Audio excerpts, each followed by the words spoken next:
dayon sa atong pagsakay sa atong mga kaugalingong mga vapor. Nagikan sa mga pantalan hangtod sa pagpadulong sa iyahang destinasyon.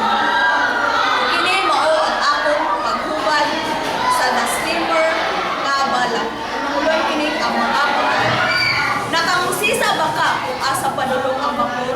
Kung mubiya sa kaugalingong pantalan, ang daghang mulupyo nga ilang gitanawa, ang mga katubigan nga ilang gilibod-libod, pila kanila kay muling hayaw sa layong dapit sa pagkaplag sa pitong kadagat. Samtang ang uban magmuling hayaw sa linaw o malatangan ang barat ng dagat. Ang mga vapor manawag sa mga kaugalingon nilang pantalan. Ilang gidapigan ang matag-adlaw nga kasulatan.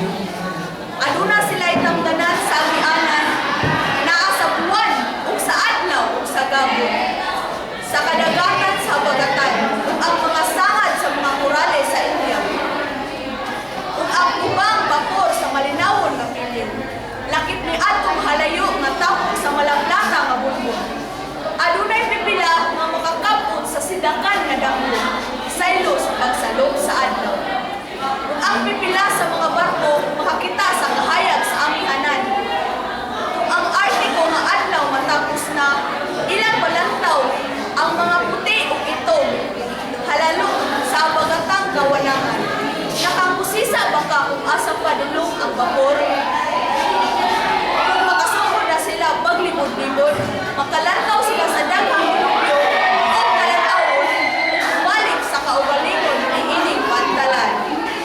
Ang mga vapor, mao kini ang akong hubad sa The